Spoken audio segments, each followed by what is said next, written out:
할렐루야. 대림절 두 번째 주간 수요 찬양 예배 하나님께 올려드리겠습니다. 다 같이 기도하겠습니다.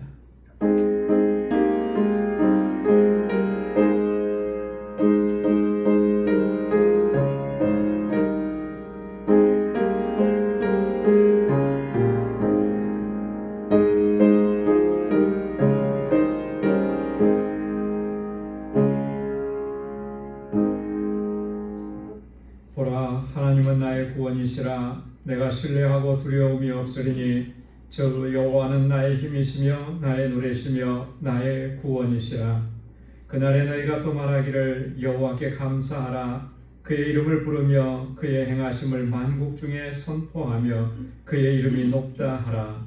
여호와를 찬송할 것은 극히 아름다운 일을 하셨음이니 이를 온 땅에 알게 할지어다. 아멘. 은혜가 풍성하시고 자비로우신 여호와 하나님 아버지, 성의로 지난 3일도 은혜 가운데 저희들을 지켜주시고 오늘 이 저녁에 다시금 주님을 경배하고 찬양하고 예배하는 이 자리로 저희를 불러주심을 감사합니다. 우리를 구원하신 하나님의 그 놀라우신 은혜를 이 시간 기억하며 그 은혜의 감격 속에서 하나님을 예배하는 저희들 되게 하여 주옵소서. 우리의 예배를 기뻐 흠양해 주시고 오늘도 예비하신 주님의 평강으로 덧입혀 주옵소서. 예수님의 이름으로 기원하옵나이다. 아멘. 전능하사 천지를 만드신 하나님 아버지를 내가 믿사오며 그 외아들 우리 주 예수 그리스도를 믿사오니 이는 성령으로 잉태하사 동정녀 마리아에게 나시고 본디오 빌라도에게 고난을 받으사 십자가에 못 박혀 죽으시고 장사한 지 사흘 만에 죽은 자 가운데서 다시 살아나시며 하늘에 오르사 전능하신 하나님 우편에 앉아 계시다가 저리로서 산 자와 죽은 자를 심판하러 오시리라. 성령을 믿사오며 거룩한 공예와 성도가 서로 교통하는 것과 죄를 사하여 주시는 것과 몸이 다시 사는 것과 영원히 사는 것을 믿사옵나이다. 아멘. 찬양으로 하나님께 영광 돌리겠습니다. 주님 내가 여기 있사오니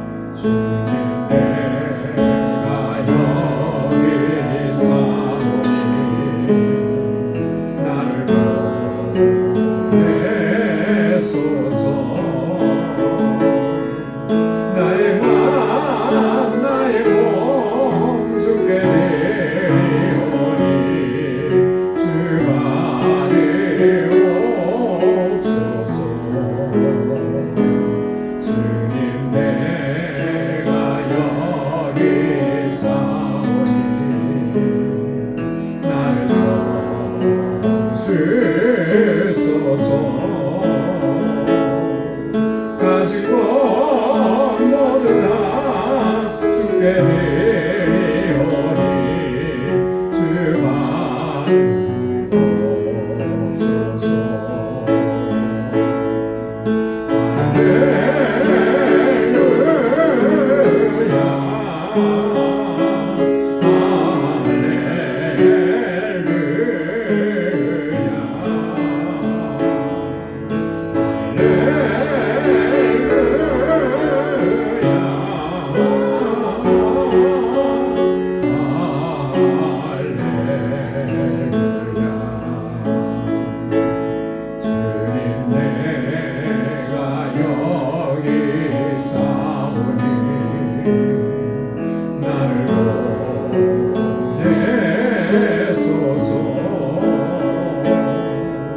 나의 마음 나의 몸 주께 드리오니 주 받으옵소서. 주님 내가 여기 있사오니 나를 써주소서. 가진 것 모두 다 주께 드리오니 주 받으옵소서.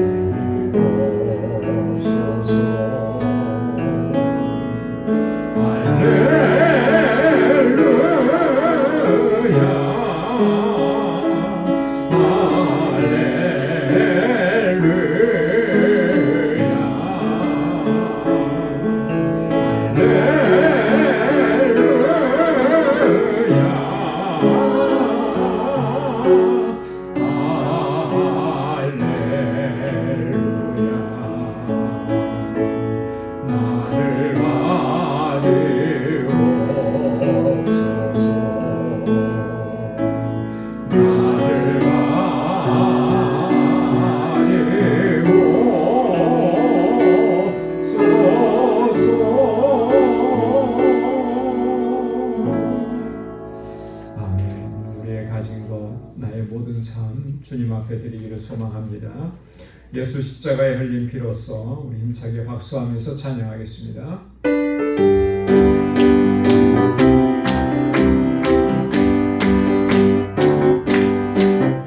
예수 십자가에 흘린 피로써 그대는 씻기어 있는가. 더러운 내 위게 하는 능력을 그대는 참으게 하는가. 예수의 보혈로 그대는 씻기어 있는가. 마음속에 여러 가지 죄악이 깨끗이 씻기어 있는가. 주 예수와 밤낮으로 늘 함께 그대는 행동을 하는가. 아무 때나 어디서나 그대는 십자가 붙들고 있는가. 예수의 보혈로 그대는 씻기어 있는가. 마음속에 여러 가지 죄악이 깨끗이 씻기어 있는가. 주님 예수 다시 올 때 그대는 영접할 내복이 있는가. 그대 몸은 거룩한 곳 천국에 들어갈 준비가 됐는가. 예수의 보혈로 그대는 씻기어 있는가. 마음속에 여러 가지 죄악이 깨끗이 씻기어 있는가. 모든 죄에 더러워진 내 몸을 주 앞에 지금 나눠서서 샘물같이 솟아나는 보혈로 금보다 너희에게 씻으라. 예수의 보혈로 그대는 씻기어 있는가. 마음속에 여러 가지 죄악이 깨끗이 씻기어 있는가. 사절로 모든 죄에 더러워진 내 몸을 주 앞에 지금 나눠서서 샘물같이 솟아나는 보혈로 금보다 너희에게 씻으라. 예수의 보혈로 그대는 씻기어 있는가. 마음속에 여러 가지 죄악이 깨끗이 씻기어 있는가. 예수의 보혈로 그대는 씻기어 있는가. 마음속에 여러 가지 죄악이 깨끗이 씻기어 있는가. 아멘. 이 시간 주님의 보혈로 우리의 모든 죄악을 깨끗하게 씻어주시기를 소망합니다. 너 성결케 위해 늘 기도하며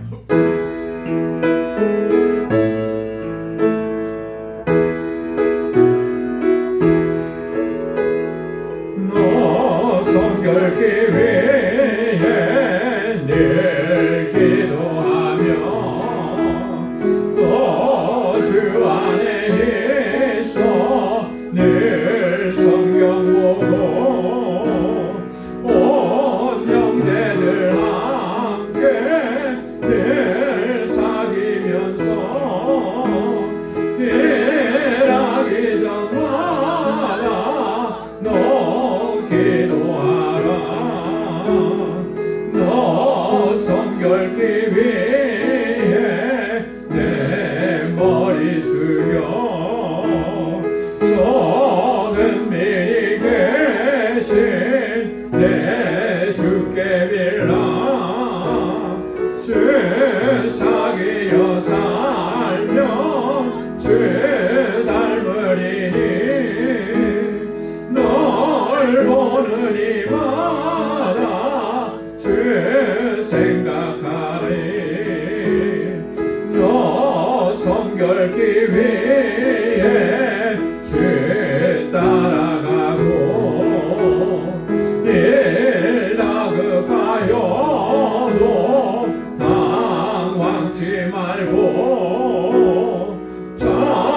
즐거울 때나 또 슬플 때나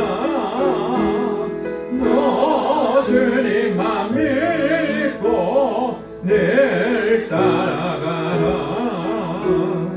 너 성결케 위해 늘 기도하며 내 소원을 주께 다 맡기어라. 너 성령을 받아 주 섬겨 살며 저 천국에 가서 더 잘 섬기리. 4절이요. 너 성결케 위해 늘 기도하며 내 소원을 주께 다 맡기어라. 너 성령을 받아 주 섬겨 살며 저 천국에 가서 더 잘 섬기리. 아멘. 우리 이 시간 다 같이 통성으로 함께 기도하겠습니다. 먼저 기도할 제목은 우리 교회를 위해서 2025년 이 한 해도 하나님께서 견고하고 든든하게 지켜주셨습니다. 우리 믿음의 역사와 사랑의 수고와 소망의 인내로 소문난 교회가 되게 하시고 성령으로 충만하게 하옵시고 우리에게 주신 이 영혼구원의 사명을 능력 있게 잘 감당할 수 있도록 주님 우리를 인도해 주옵소서.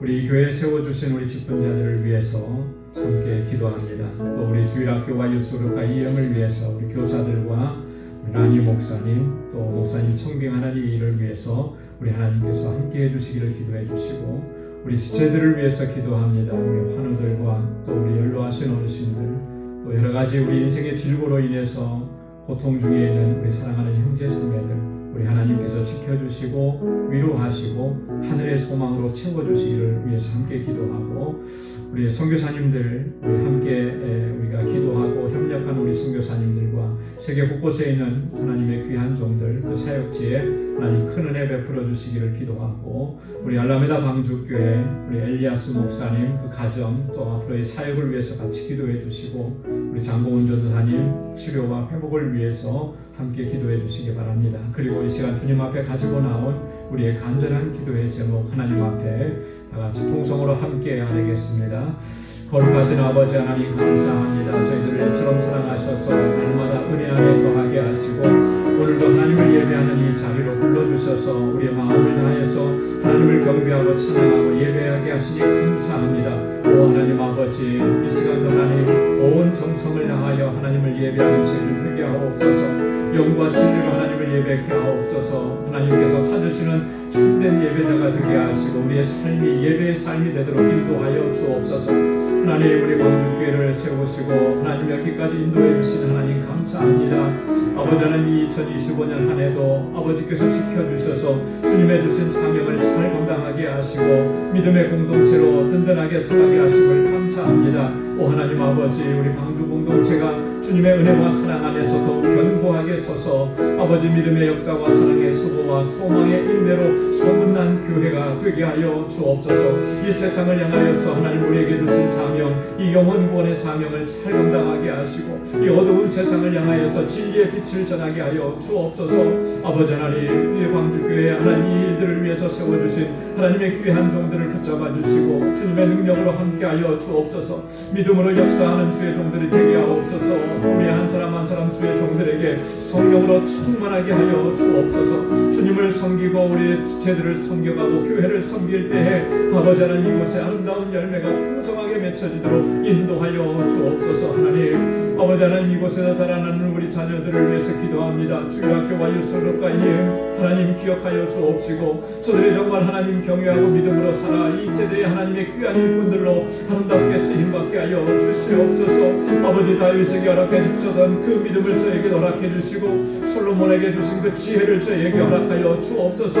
아버지 하나님, 바울과 같이 담대하게 나가서 주의 복음을 증거하는 증인들이 다 될 수 있도록 인도하여 주옵시고, 저들을 위해서 늘 수고하고 애쓰는 우리 교사들과 우리 하나님 목사님 강건하게 붙잡아 주시고 주의 은혜와 능력으로 덧입혀 주옵소서. 하나님, 우리 유스그룹과 이엠의 하나님 귀한 종을 하나님 어서 속히 보내어 주셔서 저들이 말씀으로 양육받고 하나님 아름답고 든든하게 서가고 우리 유스그룹과 이엠의 날로 부흥하여 하나님 주는 이 땅에 하나님의 몸된 교회를 세워가는 귀한 공동체가 되도록 인도하여 주시옵소서. 오 하나님 아버지, 우리 사랑하는 지체들을 위해서 기도합니다. 아버지 하나님, 육신의 연약함으로 인하여서 하나님 주님 앞에 부르짖는 사랑하는 귀한 주의 백성들 주님의 손으로 만져주시고 치료하여 주시고 아버지 하나님 강건케 하여 주옵소서. 육신의 건강함 뿐만 아니라 영적으로도 강건하게 하시고 능력 안에서 행하시도록 인도해 주옵소서. 우리 연로하신 어르신들을 강건하게 붙잡아 주시고 아버지 하나님, 영원하신 하나님의 나라를 소망하며 이 땅에 사는 동안에 하나님 끝까지 믿음으로 승리할 수 있도록 도와주시고 천군과 천사로 하나님 보호하시고 지키시고 인도하여 주옵소서. 여러가지 삶의 고통과 아픔과 아버지 하나님 번뇌와 하나님 질고로 인하여서 하나님 고통 중에 신음하는 우리 방주의 권속들 하나님께서 만져주시고 위로하시고 하늘의 소망으로 채워주시고 늘 주님께서 저들과 동행하여 주셔서 하나님 저들이 믿음으로 나아가고 승리케 하여 주시옵소서.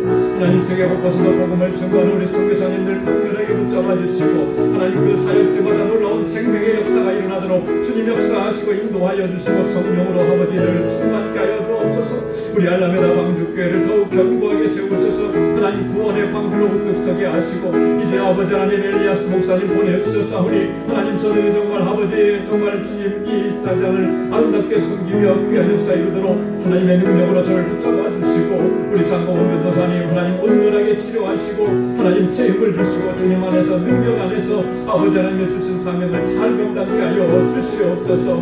하나님, 오늘도 주님의 말씀 앞에 저희들을 세워주심을 감사합니다. 하나님의 귀한 말씀으로 우리를 새롭게 하시고 아버지께서 주신 말씀을 붙잡고 하나님 주님의 귀한 일꾼들로 하나님 믿음의 아버지 하나님의 백성들로 아름답게 서서 하나님께 영광 돌리는 삶을 살아갈 수 있도록 인도하여 주시옵소서. 모든 것 감사하옵고 예수님의 이름으로 간절히 기도드리옵나이다. 아멘. 할렐루야. 귀한 응답을 허락해 주실 줄로 믿습니다. 오늘 함께 묵상할 하나님의 말씀은 데살로니가 전서 5장 16절에서 22절까지 말씀입니다. 데살로니가 전서 5장 16절에서 22절 한 절씩 교독하겠습니다. 항상 기뻐하라. 쉬지 말고 기도하라. 범사에 감사하라. 이것이 그리스도 예수 안에서 너희를 향하신 하나님의 뜻이니라. 성령을 청력하지 말며 예언을 멸시하지 말고 범사에 행하며 좋은 것을 취하고 다 함께요. 악은 어떤 모양이라도 버리라. 아멘. 오늘 함께 나눌 말씀은 총 7절인데요. 아마 신구약 성경을 통틀어서 가장 짧은 절이 다 여기에 이제 포함이 된 것 같아요. 그렇죠? 7절이지만 굉장히 짧죠? 한 절 한 절이 딱 한 가지 주제로 짧게 되어 있습니다. 그래서 오늘 본문은 아마도 우리 그리스도인들이라면 가장 잘 알고 있는 또 암송하고 있는 성경 구절이 아닐까 그런 생각을 해봅니다. 그런데 오늘 이 본문의 내용은 비록 짧지만 그 한 절 한 절 하나하나가 우리가 신앙생활 하는 데 있어서 가장 중요한 요소들을 우리에게 전해주고 있습니다. 그래서 굉장히 중요해요. 그래서 여러분들에게 좀 부탁을 드리는데 짧으니까요. 짧으니까 어떻게 해요? 외우시라고 암송하시라고. 7절 길지 않아요. 그러니까 한 절 한 절 오늘 말씀을 묵상하고 난 이후에는 계속 반복해서 한번 읽어보시고 그리고 나서 암송하시면 굉장히 그 유익함이 있을 것으로 생각이 됩니다. 그러니까 한번 그렇게 해보시기 바라고요. 이 본문에 있는 말씀 특별히 두 부분으로 나눠져 있죠. 16절부터 18절까지는 하나님의 뜻이니라 이렇게 말씀했고 그래서 세 가지를 얘기하고요. 그리고 19절에서 20절까지는 이 영적 은사에 대해서 바울이 다시 한번 권고하는 그런 내용입니다. 자, 그럼 먼저 이 16절부터 18절 말씀인데요. 자, 첫째 16절에서는 항상 기뻐하라 그랬습니다. 여러분, 이 문장은 어떤 형태의 문장이죠? 항상 기뻐하라. 명령문이죠, 그렇죠? 여러분, 이게 조금 이해가 되십니까? 기뻐하라라고 명령한다라고 하는 게, 기뻐하라고 명령한다고 해서 기뻐해지는 건가요? 이 기쁨이라고 하는 것은 어떤 거죠? 누가 명령해서 옛날에 어떤 강사가 그런 얘기 했어요. 웃음 치료 강사, 억지로라도 웃으면 그러면 이 안에서 기분도 전환이 되고 엔돌핀이 나오고 그렇게 된대. 근데 억지로 웃어지나요, 잘? 억지로 웃으라 그러면 웃어지는 지겠죠. 근데 그 억지로 웃는 것이 이 안에서 정말 이 안에서 이렇게 우리를 활력 있게 만드는 그런 것이 되나? 사실 의아하죠. 기뻐하라라고 하는 말도 마찬가지죠. 기쁨이라고 하는 것은 어떤 겁니까? 기쁨이라고 하는 것은 기뻐하라라고 해서 기뻐지는 게 아니라 어떻게 보면 자발적인 감정이에요, 그죠? 어떤 기쁨의 요소가 생겼기 때문에 저절로 기뻐지는 거죠. 그래서 누가 기뻐하라고 한다고 해서 기뻐지는 건 아니잖아요, 그죠? 나 슬픈데 기뻐해야 돼, 너 기뻐해야 돼 지금 그런다고 해서 기뻐지냐고요? 네, 그런 게 아니잖아요.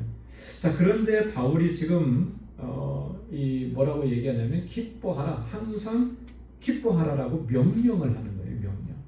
그러니까 뭔가 좀 이렇게 맞지 않는 것 같다라고 하는 그런 생각이 드는데, 바울이 이 표현을 통해서 강조하고자 하는 것은 뭐냐면 기뻐해야 될 의무에 대해서 얘기하는 건 아니라는 거예요. 여러분들은 기뻐해야 될 의무가 있습니다. 그러니까 항상 기뻐하십시오. 이렇게 말하는 게 아니라는 거예요.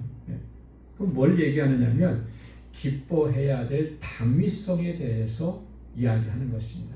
이 당위성이라고 하는 게 뭐죠? 당위성이라고. 꼭 그렇게 되어야만 되는 거예요. 그죠? 반드시 그렇게 되어야만 되는 것. 그게 당위성이라고 하는 거잖아요. 그걸 얘기하는 거예요. 자, 그러니까 우리 그리스도인들은 어떻다는 거예요? 항상 기뻐하며 살아가야 마땅합니다라고 하는 것을 얘기하는 거죠. 우리 그리스도인들은 매 순간 기뻐할 수밖에 없는 그런 존재입니다라고 하는 걸 얘기하는 거예요. 여러분 어떻습니까? 우리 그리스도인들은 정말 매 순간 기뻐하면서 살아갈 수밖에 없는 그런 존재입니까? 그렇게 확신하고 믿습니까? 믿으시는 분보다, 확신하는 분보다 확신 안 하시는 분이 훨씬 더 많으신 것 같아요. 여러분, 이거는 우리가 분명히 해야 돼요. 아무리 우리의 삶의 정황이 힘들고 어렵고 슬프고 고통스러운 일이 있어도 우리는 기뻐해야만 하는 존재들이라고 하는 거예요. 무엇 때문에 그렇습니까? 우리 기쁨의 근원이 뭐예요? 예수 그리스도를 통해서 주신 구원의 은혜잖아요. 그죠? 그 구원의 은혜는 영생의 삶인 거예요. 천국의 삶인 거예요. 우리의 기쁨의 근원은 환경이 아닙니다. 우리의 기쁨의 근원은 상황이 아니에요. 우리 자녀들이 조금 잘 되고 출세한 거, 그게 기쁨의 원천이 아니라는 거예요. 그것도 기뻐할 내용이죠. 잘 됐으니까. 하지만 그게 우리 그리스도인들의 기쁨의 원천은 아니라는 거예요. 하나님을 모르는 사람들은 그게 기쁨의 원천이에요. 그죠? 그래서 사람들은 얘기하기, 자식 잘 되는 것보다 더 좋은 게 어디 있냐고 그런 얘기들 많이 하잖아요. 그래서 부모님들은 자식들에게 정말 그렇게 최선을 다하죠. 그래서 자식이 잘 되는 모습을 보면서 행복해하고 기뻐하고 보람 있고, 그죠? 근데 그거는 일반적인 세상 사람들이 기쁨을 누리는 방식인 것입니다. 오늘 그리스도인들의 기쁨은 그런 상황과 환경에 좌우되는 것이 아니라 하나님께서 절대적인 은총과 축복으로 허락해 주신 구원의 은혜 때문에 우리는 기뻐하고 항상 기뻐하면서 살아갈 수 있게 되는 줄로 믿습니다. 그래서 여러분 한번 내 삶을 한번 돌아보십시오. 정말 나는 구원받았다는 이 사실 때문에 정말 기쁘고 구원받았다는 이 사실 때문에 정말 행복하고 나는 정말 그렇게 살아가고 있느냐. 바울은 그거 얘기하는 거예요. 기뻐해야 될 당위성이 우리가 있는데 우리는 자꾸 상황에 환경의 지배를 받지 않느냐라고 하는 거예요. 본질로 돌아가자는 거죠. 하나님께서 우리로 하여금 영원한 기쁨, 세상이 빼앗아갈 수 없는 그런 기쁨을 우리에게 주셨으니 그 기뻐하면서 살아가는 것이 마땅하다라고 하는 것이죠. 여러분 성경 곳곳에서 이러한 사실을 우리에게 증거해 줍니다. 우리가 잘 알고 있는 하박국 3장 17절 18절 말씀 우리 기록을 해드렸는데 한번 같이 읽어볼까요? 다 같이요. 비록 무화과 나무가 무성하지 못하며 포도나무에 열매가 없으며 감람나무에 소출이 없으며 밭에 먹을 것이 없으며 우리의 양이 없으며 외양간에 소가 없을지라도 나는 여호와로 말미암아 즐거워하며 나의 구원의 하나님으로 말미암아 기뻐하리로다. 아멘. 자, 하박국 선지자가 지금 앞에서 열거한 그런 모든 내용들은 기쁨의 조건이 지금 있습니까? 없습니까? 하나도 없잖아요. 그죠? 네. 기뻐할 수 있는 조건들이 하나도 없는 거예요. 그럼에도 불구하고 오늘 하박국 선지자가 뭐래요? 무엇 때문에 즐거워한다고요? 여호와로 인하여서. 무엇 때문에 기뻐한다 그랬습니까? 구원의 하나님으로 말미암아 기뻐하리로다. 저와 여러분들이 이런 기쁨을 항상 누리고 그렇게 하나님께 영광 돌리며 살아갈 수 있기를 소망합니다. 이따가 18절에도 얘기하지만 이것이 뭐라 그랬어요? 하나님의 뜻이라 그랬어요. 이 하나님의 뜻. 하나님의 뜻이라. 하나님의 뜻이라고 하는 말이 뭐죠? 두 가지로 생각을 해볼 수가 있는데요. 하나님의 뜻이라고 얘기하는 것은 하나님께서 기뻐하시는 일이다라고 하는 거예요. 두 번째는 이게 하나님의 명령이라고 하는 거예요. 그래서 우리가 그 하나님의 뜻이 우리가 구원의 은혜에 감격해서 항상 기뻐하면서 살고 상황과 환경의 지배를 당하지 않는 그런 삶을 살아가는 것, 이게 하나님의 뜻이다라고 하는 것을 알고 우리가 정말 이 기쁨 안에서 충만한 삶을 살아가는 저와 여러분들이 될 수 있기를 주님의 이름으로 축원합니다. 자, 두 번째는 보면 17절에 쉬지 말고 기도하라 그랬습니다. 쉬지 말고 기도하라. 여러분 이 말씀을 들으면 항상 우리가 좀 찔리죠, 그죠? 많은 분들이 그렇게 생각을 해요, 그죠? 쉬지 말고 기도하라 그랬는데 이것도 명령이잖아요, 이것도. 그리고 18절의 말씀에 보면 이게 뭐라 그랬어요? 하나님의 뜻이라 그랬잖아요. 근데 우리는 어떻습니까? 쉬지 말고 기도하라는데 과연 이 세상에 쉬지 않고 기도만 할 수 있는 사람이 그렇게 살아가는 사람이 있을까요? 아마 없을 거예요. 네. 저쪽에 그 캔자스시티인가 뭐 그쪽에 가면 아이합이라는 데가 있습니다. 아이합은 여기 먹는 식당 아이합이 아니고 네. 인터내셔널 하우스 오브 프레이어, 기도의 집이라고, 국제 기도의 집이라고 하는 거예요. 거기 가면은 저는 안 가봤습니다. 이제 뭐 영상이나 이런 게 많이 나오니까 계속해서 24시간 기도하는, 기도가 끊어지지 않는 그런 곳이라고 그렇게 얘기를 해요. 자, 기도가 끊어지지 않는데 그 기도가 개인적으로 와서 본인이 끝까지 그렇게 쉬지 않고 24시간 기도한다, 그런 의미는 아니더라. 왜냐하면 그곳에서 기도하는 소리가 끊어지지 않는다라고 하는 거예요. 24시간 어떤 기도가 이어지느냐면 릴레이 기도가 이어지는 거죠. 자, 그런 모습은 종종 있을 수 있어요. 그러나 어떻습니까? 개인적으로 쉬지 않고 기도하는 것은 사실 물리적으로 불가능해 보입니다. 그런데 왜 쉬지 말고 기도하라고 바울은 얘기했을까? 이것의 의미는 이런 거예요. 첫째로는 기도의 생활화를 의미하는 것입니다. 기도의 생활화. 중단하지 말고 끊임없이 기도하라라고 하는 이 말이 아니라 항상 기도하는 마음으로 그렇게 살아가고 그렇게 생활하라라고 하는 거예요. 자, 그런데 우리는 보통은 그러잖아요.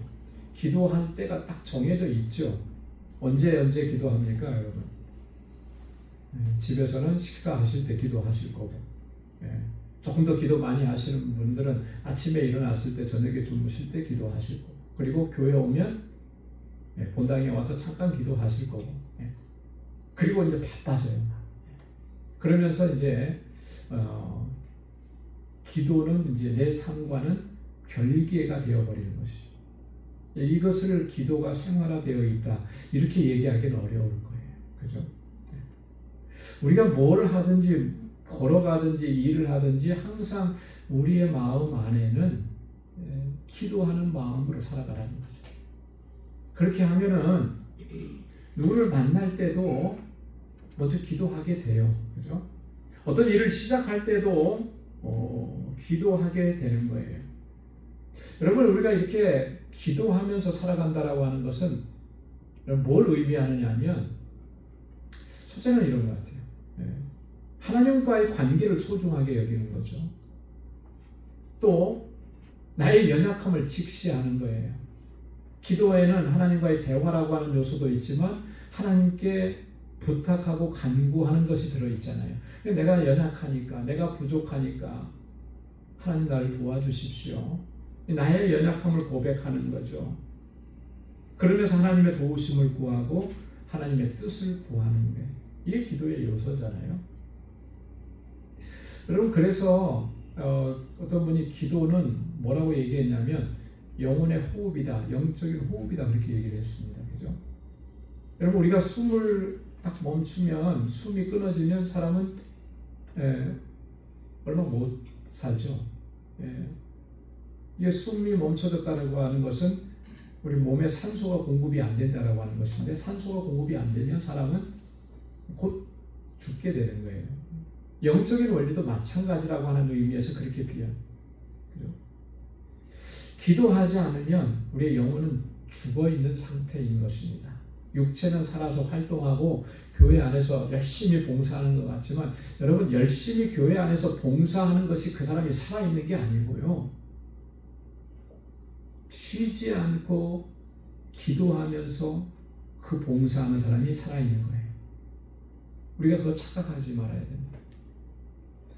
교회 안에서 무슨 일을 열심히 하고 뭘 많이 열심히 했다고 해서 내가 정말 충만해지고 그렇게 막 영적으로 강건해져서 이렇게 내가 이렇게 봉사도 하고 섬기기도 하고 한다고 우리가 착각을 하는데요. 그 봉사와 섬김이 기도 없이 하는 것이라면 그건 아무것도 아닌 거예요. 왜 그렇습니까? 기도하지 않는 영혼은 죽은 거라고 그랬거든요. 그죠? 그래서 우리는 항상 기도에 힘써야 하는 것입니다. 기도가 생활화되도록. 그래서 길을 갈 때에도, 내가 어떤 일을 할 때에도 항상 그 마음으로, 하나님과 교제하는 마음으로 하나님의 도우심을 구하는 마음. 그래서 항상 바울이 쓴 그 편지들에 보면 기도할 때 그 앞에 붙는 단어, 수식어가 있어요. 그게 뭐냐면 항상이라는 거예요. 항상. 에베소서 6장 18절 말씀에도 보면 하나님의 전신각주에 대한 이야기를 쭉 하고 난 후에 마지막에 바울이 그렇게 얘기했습니다. 모든 기도와 간구를 하되 항상 성령 안에서 기도하고. 어떻게 기도하라 했습니까? 항상 성령 안에서. 그 두 가지 단어를 꼭 기억을 해야 돼요. 항상 성령 안에서. 이를 위하여 깨어 구하기를 어떻게 힘쓰라고요? 항상 힘쓰라. 그렇잖아요. 그죠? 골로새서 4장 2절에도 보면 기도를 계속하고 기도에 감사함으로 깨어 있으라. 기도를 어떻게 하라고요? 계속하고. 교회에 나와서 엎드려서 기도하는 그것만이 기도가 아니고, 내 삶의 모든 것들을 하나님께 의탁하고 하나님의 도우심을 구하고 하나님의 인도하심을 구하면서 살아가는 것, 그게 항상 기도하는 것입니다. 바로 그런 의미를 합니다. 그래서 쉬지 말고 기도하라라고 하는 이 말의 또 다른 의미는 뭐냐면 기도로 시작하고 기도로 마치는 삶이 되게 하라는 거예요. 하루의 시작도 기도로 시작하고 하루의 마침도 기도로 마치고, 이 모델을 예수님께서는 공생의 사역을 통해서 우리에게 그대로 보여주셨습니다. 기도의 모델을. 그죠? 그래서 우리가 기도의 기도의 모델을 얘기할 때 5만 번 기도의 응답을 받은 사람, 뮬러의 기도의 문답 뭐 이런 거 갖고 하는데요. 물론 그분들도 열심히 기도한 거 모델이 되죠. 그러나 우리가 본질적으로 붙잡아야 될 모델은 예수님입니다. 예수님. 그렇죠?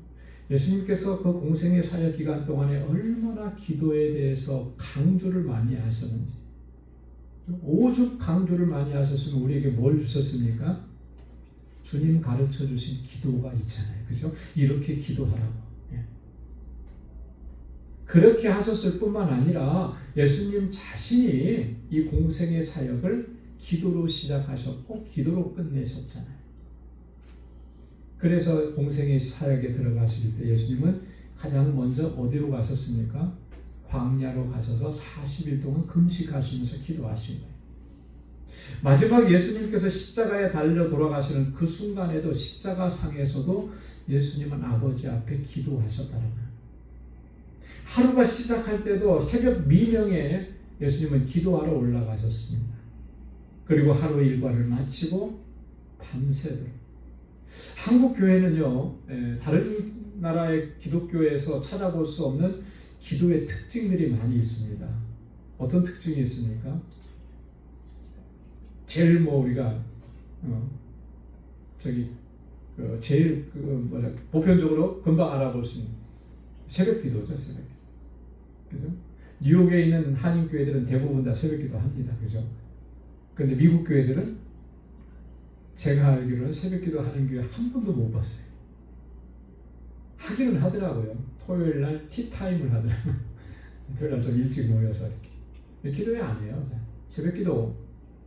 자, 그런데 이 새벽 기도의 전통을 누가 보여주신 겁니까? 예수님께서 보여주신 거거든요. 그래서 어떤 분들이 그러더라고요. 한국은 농경사회였기 때문에 새벽에 일찍 일어나는 문화가 있어서 새벽 기도가 잘 정착이 됐다. 물론 그럴 수도 있는데요. 네, 그럴 수도 있는데 저는 좀 생각이 좀 달라요. 네. 네. 왜냐하면 하나님께서 그만큼 우리 민족에게 은혜를 주신 거예요. 새벽에 깨워주신 거죠. 그래서 그 새벽에 기도하는 그 열기를 통해서 하나님께서 놀라운 부흥의 역사를 이루어 주신 거죠. 그게 하나님의 은혜고 축복인 거잖아요. 누가 그러시더라고요. 어떤 목사님이 새벽 기도가 너무 힘드셨나 봐. 누가 이 새벽 기도를 만들어 갖고 이렇게 목회를 힘들게 하냐고. 누가 만들었겠습니까? 예수님께서 하신 거 우리가 따라 하는 건데요. 그죠? 네. 그리고 보면 누가복음 12장에도 보면 예수님 우리나라 사람들이 우리 한국 교회가 또 많이 하는 기도가 철야 기도 많이 하잖아요. 그죠? 요즘에는 철야 기도가 많이 없어졌어요. 그죠? 네, 그래서 심야 기도로 바뀌고 뭐 이렇게 바뀌었는데 과거에 우리 선배 어르신들은 다 철야 기도 했고요. 제가 전도사 시절에만 해도 영락교회에서 전도사로 있었을 때 그 영락교회 도심 한복판에 있는 교회인데도 금요일이면 항상 철야 기도회를 했어요. 정말로 제대로 된 철야 기도회예요. 밤 9시부터 시작해서 새벽 4시 반까지 그리고 새벽 기도하고 이제 돌아오는 거예요. 근데 사실 철야 기도 한번 하고 나면 녹초가 됩니다. 녹초가 돼요. 밤을 안 자고 기도하는 건데 그게 몸이 성할 리가 없죠. 그렇게 기도에 열심을 냈던 게 한국교회라고 하는 거예요. 네. 그리고 근데 그게 예수님께서 하신 기도를 우리가 따라가는 거죠. 누가복음 6장 12절에도 보면 예수님께서 밤이 새도록 하나님께 기도하셨다 그랬잖아요. 자, 근데 한국교회 기도에 또 하나 특징이 있습니다. 그게 뭐냐면 산기도예요. 산기도. 요즘에는 산기도 잘 안 가시다. 옛날에는 산기도 많이 가고 저희 그 신학교가 광진구에 있거든요. 근데 그 아차산이라는 그 작은 산 밑에 있어요. 그 신학생들이 저희 신학교 때 보면 아차산으로 올라가서 거기서 산기도를 하고 이제 내려옵니다. 그러면 이제 농담식으로 한마디씩 해요. 너는 소나무 뿌리 얼마나 걸 뽑았냐? 뭐 그 소나무 잡고 막 기도한다는 거죠. 그러다 보면 이 나무가 뽑히는 거예요, 그죠? 그래서 소나무 뿌리를 뽑았다, 뭐 이런 얘기도 하고 그러는데 산기도가 참 많이 했었어요. 그 산기도, 산에 올라가서 기도하는 것도 예수님께서 먼저 하신 거예요, 그죠? 오늘 본문에도 보면 그렇게 얘기했잖아요. 네. 자, 이렇게 예수님의 모든 사역은 기도와는 뗄래야 뗄 수가 없었죠. 자, 그렇다면 오늘 우리는 어떠냐는 거죠. 오늘 우리의 삶과 사역도 그렇게 되어야 한다라고 하는 것을 의미하는 것입니다. 항상 쉬지 말고 기도하라라고 하는 말이 그런 의미예요. 기도로 시작하고 기도로 마치라는 거죠. 또 쉬지 말고 기도하라라고 하는 말이 담고 있는 의미는 뭐냐면 기도 외에는 다른 방법이 없다라고 하는 것을 이야기해 주는 겁니다. 기도 외에는 다른 방법이 없어요. 우리가 물론 수단과 방법을 가리고 노력하고 수단과 방법을 가리지 않고 막 애쓰고 힘쓰죠. 그러나 그 애쓰고 힘쓴 것 때문에 이루어지는 것이 아니고 하나님 앞에 엎드리고 기도하고 하나님의 도우심을 구해서 하나님께서 역사하시고 하나님께서 이루어 가시는 일들이라고 하는 거예요. 마가복음 9장 29절에 보면 예수님께서 이런 말씀을 하셨습니다. 기도 외에 다른 것으로는 이런 종류가 나갈 수 없느니라. 이게 왜 어떤 문맥에서 이렇게 얘기한 거냐면 예수님께서 변화산에서 변형되신 후에 산 밑으로 내려오셨습니다. 함께 올라갔던 세 제자들이 있는데 나머지 9 제자들이 밑에서 있다가 곤경에 처한 거예요. 잘 듣지 못하게 하는 귀신 들린 아들이 있었는데 아버지가 그 아들을 데리고 와서 제자들에게 고쳐달라고 한 거죠. 근데 제자들이 백방으로 애를 썼는데 안 되는 거예요. 그때 예수님께서 내려오셔서 믿음이 없는 자들이라고 책망하시면서 이 아이를 치유해 주셨거든요. 그랬더니 제자들이 깜짝 놀라서 왜 우리는 못했습니까? 자, 그랬을 때 예수님께서 하신 말씀이 이거예요. 기도 외에는 다른 것으로는 이런 종류가 나갈 수가 없다. 이런 치유의 역사, 너희가 기도하지 않았기 때문에 평상시에도 기도하지 않기 때문에 이런 역사를 너희가 경험해 보지 못하는 것이다. 자, 이런 역사는 기도를 통해서만, 기도하는 사람을 통해서만 역사가 일어날 수 있는 것이다. 기도 외에 다른 이유가 없다. 이걸 말씀해 주죠. 그래서 쉬지 말고 기도하라라고 하는 말은 우리 항상 그걸 기억해야 된다라고 하는 거예요. 기도 외에는 다른 방법이 없다. 그죠? 그래서 우리가 무슨 일을 하든지 항상 기도에 힘써야 할 줄로 믿습니다. 사도행전 6장 4절에 보면 사도들이요, 예루살렘 초대교회 7 집사를 세울 때 그때 아주 중요한 결정을 했거든요. 뭐라고 얘기했냐면 우리는 오로지 기도하는 일과 말씀 사역에 힘쓰리라. 그래서 7 집사를 세워서 저들로 하여금 구제하는 일을 감당하게 한다는 거예요. 그리고 사도가 해야 될 일은 뭐냐면 기도하는 일이라는 거예요. 그리고 말씀을 연구하고 말씀을 전하는 일이라는 거죠. 여기에 집중해야 한다는 거예요. 여러분, 그래서 우리가 주님의 일을 감당할 때 물론 우리가 바쁘게 몸을 움직여야 되고 그래서 몸이 피곤할 때도 있어요. 하지만 항상 이 우선순위를 놓치지 마시기 바랍니다. 그래서 늘 기도에 힘쓰고 또 그를 통해서 하나님의 역사하심을 체험할 수 있는 저와 여러분들의 삶이 될 수 있기를 주님의 이름으로 축원합니다. 자, 그 다음에 세 번째는요, 범사에 감사하라. 이것이 그리스도 예수 안에서 너희를 향하신 하나님의 뜻이니라 그랬습니다. 하나님의 뜻이니라고 한 이것은 앞에서부터 쭉 얘기한 이 세 가지를 얘기하는 거죠. 항상 기뻐하고 쉬지 않고 기도하고 범사에 감사하는 것, 이게 하나님의 뜻이다라고 하는 것입니다. 여러분, 이 범사에 감사하라라고 하는 말은 모든 상황 속에서 어떤 상황 속에서라도 감사함을 잃지 말라라고 하는 거예요. 우리의 감사는 대체적으로 보면 잘된 것에 대한 감사잖아요. 그죠? 내가 기도해서 응답받은 것에 대한 것에 감사가 있죠. 잘 되지 않은 것, 내가 응답받지 못한 것, 나는 이렇게 기도했는데 하나님은 그거에 대해서 응답해 주시지 않은 것, 이거에 대해서 우리가 감사해 본 적이 있습니까? 솔직히 그거에 대해서는 감사해 본 적이 없어요. 그죠? 하나님이 원망스럽죠, 조금. 이렇게까지 기도했는데도 하나님 왜 응답 안 해주십니까? 어떻게 보면 하나님께 대해서 불만이 생기는, 원망이 있지 감사가 있지는 못했거든요. 그러면 우리가 한 번 더 생각을 해봐야 되는 거예요. 이렇게까지 기도했는데 하나님께서 응답을 안 해주셨다면 뭐가 더 좋은 것이었을까? 뭐가 더 좋은 것이었을까? 내가 기도한 대로 하나님께서 그걸 허락해 주시는 것, 그것이 좋은 것이었다면, 내게 좋은 것이었다면, 내게 유익한 것이었다면 하나님께서 주셨겠죠. 왜 안 주셨겠습니까? 근데 나는 내게 유익한 것이라고 생각을 했는데 하나님은 그걸 안 주셨단 말이에요. 해결 안 해주셨단 말이에요. 그럼 하나님의 생각은 뭐라는 거예요? 그거 주는 것이 나에게 유익이 안 된다라고 하는 것이죠. 하나님의 생각은 그것이죠. 왜 그렇습니까? 하나님은 항상 우리에게 가장 좋은 것을 허락해 주시는 분이잖아요. 그죠? 여러분, 부모님이 자녀들에게 해주는 것이 어떻습니까? 여러분들 어떠셨어요? 여러분들의 자녀들에게 할 수 있는 한에서는 가장 좋은 거 해주려고 그러셨잖아요. 그죠?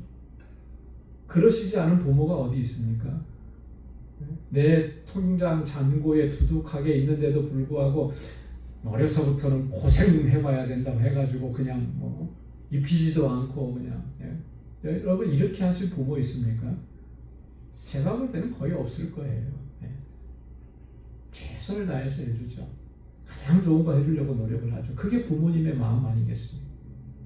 하나님이 우리를 향해서 하실 때도 동일하다라고 하는 거예요. 하나님도 똑같으신 거예요. 우리에게 가장 좋은 것을 주시길 원하시는 거죠. 그 예수님의 말씀, 비유의 말씀 가운데도 보면 그렇잖아요. 너희가 악한 자라 할지라도 자식에게 좋은 것을 줄 알거든. 그죠? 아무리 악한 사람이라고 하더라도 자식에게 좋은 걸 준다. 어떤 부모가 자식이 생선을 달라고 하는데 뱀을 주고 자식이 떡을 달라고 하는데 돌을 줄 부모가 어디 있겠어요? 그런 부모는 세상에 없다는 거죠. 자, 그런 논리를 우리가 본다면 하나님께서 내가 그렇게 간구하는 것을 허락해 주시지 않은 것, 하나님께서 보실 때 내게 유익한 게 아닌 거예요.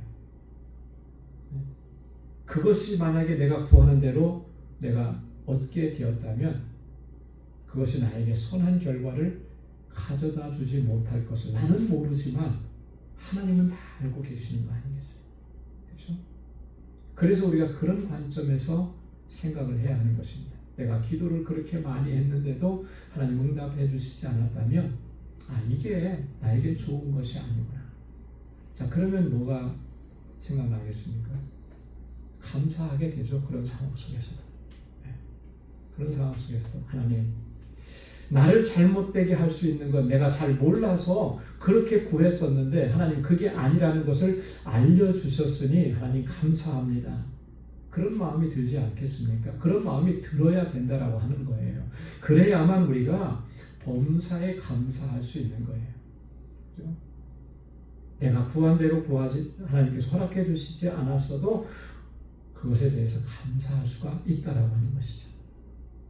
여러분이 범사에 감사할 수 있다라고 하는 것은 아주 중요한 진리가 담겨져 있습니다. 그건 뭐냐면 하나님의 주권과 섭리가 담겨져 있음을 인정한다라고 하는 거예요. 하나님께서 역사하신 그 속에 모든 일들 가운데, 모든 상황 가운데 하나님의 섭리가 있고 하나님의 주권이 있다라고 하는 것을 내가 인정하는 거예요. 그걸 인정해야만 모든 상황 속에서 우리가 감사할 수가 있는 거죠. 왜요? 하나님께서 주관하시고 하나님께서 계획하시고 섭리하시고 이끌어가시고 그렇게 하시지 않는 것이 세상에 어디 있습니까? 모든 상황들은 다 그렇게 합니다. 내가 잘된 일에도 하나님은 주권과 섭리를 가지고 역사하신 것이고요. 사람들이 나에게 어떻게 그렇게 불행한 일을 겪을 수가 있느냐, 그렇게 안타까워하는 그 일도 하나님의 주권과 섭리를 가지고 하나님 역사하신 거예요. 우리가 그것을 인정한다면 하나님 감사합니다. 그렇게 고백할 수가 있게 되는 것이죠. 뿐만 아니라 범사에 감사한다라고 하는 말은 하나님의 역사하심에 순종하는 자세를 지닌다는 거예요. 하나님의 역사하심에 순종함으로 나아가는 거예요.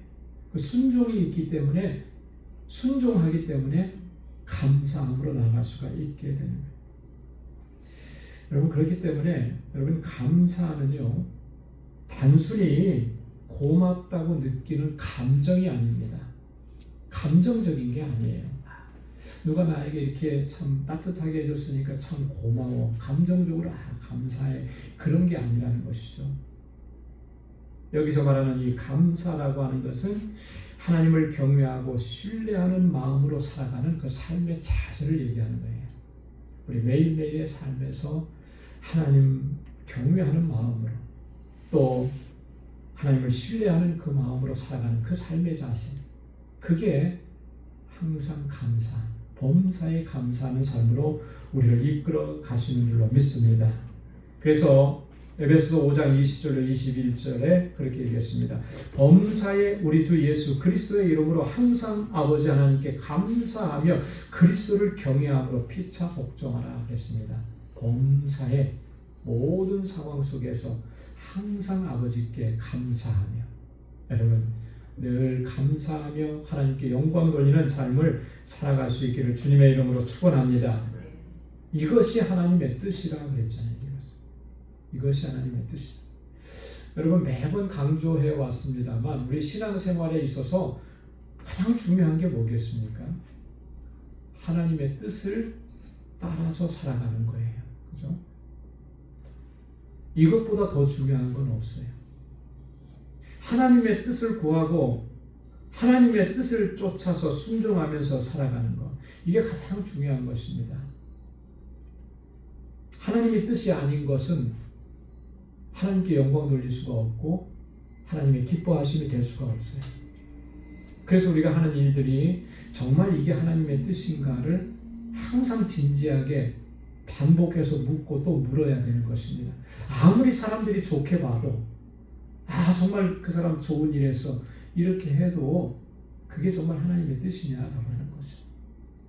하나님의 뜻이냐라고 그러니까 이 부분을 우리가 생각할 때는 우리 자신에게 솔직해져야 되는 거예요. 우리 자신에게. 그죠? 정말 내가 하나님의 영광을 위해서 이 일을 하는 것인가? 그죠? 하나님의 영광을 위해서, 하나님만이 영광 받으시기 위해서 이 일을 내가 감당하고 있느냐? 나 자신에게 솔직해져야 되는 것이죠. 그렇다면 하나님은 그 일을 기뻐하실 것입니다. 그래서 하나님의 뜻이라고 하는 것은 아까도 처음에 말씀을 드렸듯이 하나님께서 기뻐하시는 것이라고 하는 그런 의미라는 거예요. 그죠? 그래서 하나님의 뜻이라고 하면은 조금 어려운 그런 주제가 될 수 있을지 모르지만 이걸 좀 쉽게 풀이하면 과연 이 일을 하나님께서 기뻐하실까? 라고 바꿔 질문을 해보는 거죠. 네.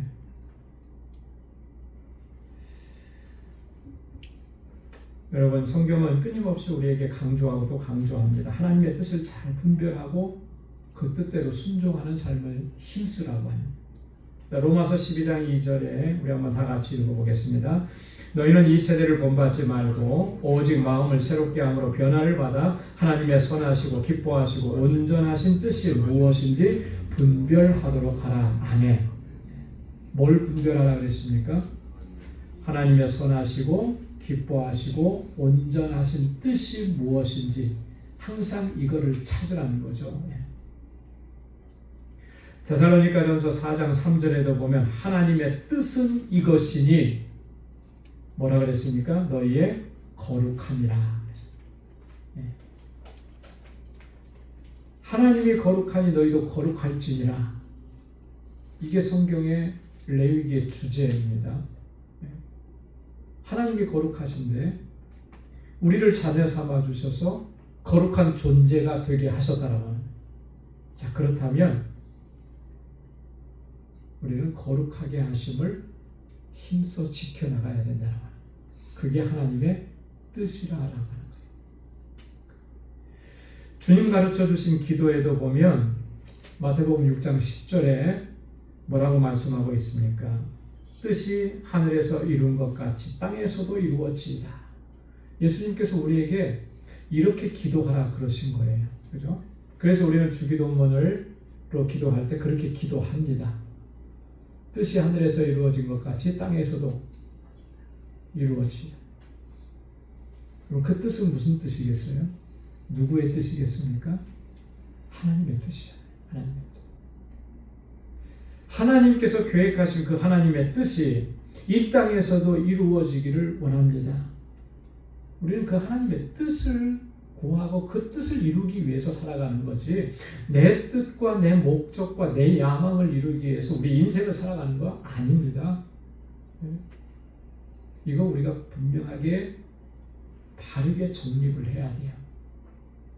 내가 이 땅에서 사는 동안 내게 주어진 삶이니까 내 인생은 내 것이라고, 내 목적대로 내가 계획하고 내가 원하는 것을 이루어가고, 그거 아니거든요. 하나님의 뜻이에요. 하나님의 뜻. 그래서 우리 한 사람 한 사람을 하나님의 거룩한 백성으로 세우신 것, 하나님의 뜻을 이루기 위해서 우리를 세우셨다는 이 사실을 항상 기억하면서 그렇게 하나님께 영광 돌리는 삶을 살아갈 수 있기를 주님의 이름으로 축원합니다. 우리 두 번째 부분은 우리가 다음 주에 이어서 같이 말씀을 나누도록 하겠습니다. 다 같이 기도하겠습니다. 거룩하신 아버지 하나님, 감사합니다. 오늘 이 저녁에 저희들 또 불러주셔서 하나님 찬양하게 하시고, 또 하나님의 귀한 말씀을, 하나님의 뜻이 무엇인지를 하나님 말씀을 통해서 다시 한번 깨닫게 해주셔서 감사합니다. 하나님, 항상 기뻐하며 쉬지 않고 기도하며 범사에 감사하며 살아갈 수 있는 저희들 되게 하여 주옵소서. 우리 일생의 믿음의 여정에 오직 하나님의 뜻만을 구하고 또 하나님의 뜻만을 이루어가는 귀하고 복된 삶이 되게 하여 주옵소서. 우리 방주교회가 그렇게 아버지 앞에 귀하게 쓰임받는 믿음의 공동체가 되게 하시고, 우리 방주의 모든 권속들이 하나님의 뜻에 합당하게 살아가는 거룩한 백성들이 되도록 우리 주 성령께서 붙잡아 주시고 인도하여 주옵소서. 이제는 우리 주 예수 그리스도의 무한하신 은혜와 하나님 아버지의 크고 놀라우신 사랑과 성령의 위로 교통 충만하심의 역사가 하나님의 뜻을 이루며 오직 하나님의 영광을 위해서 살아가기로 결단하는 우리 방주의 모든 믿음의 권속들과 저들의 가정과 직장, 생업의 터전 위에 이제로부터 영원까지 함께 하시기를 간절히 축원하옵나이다. 아멘.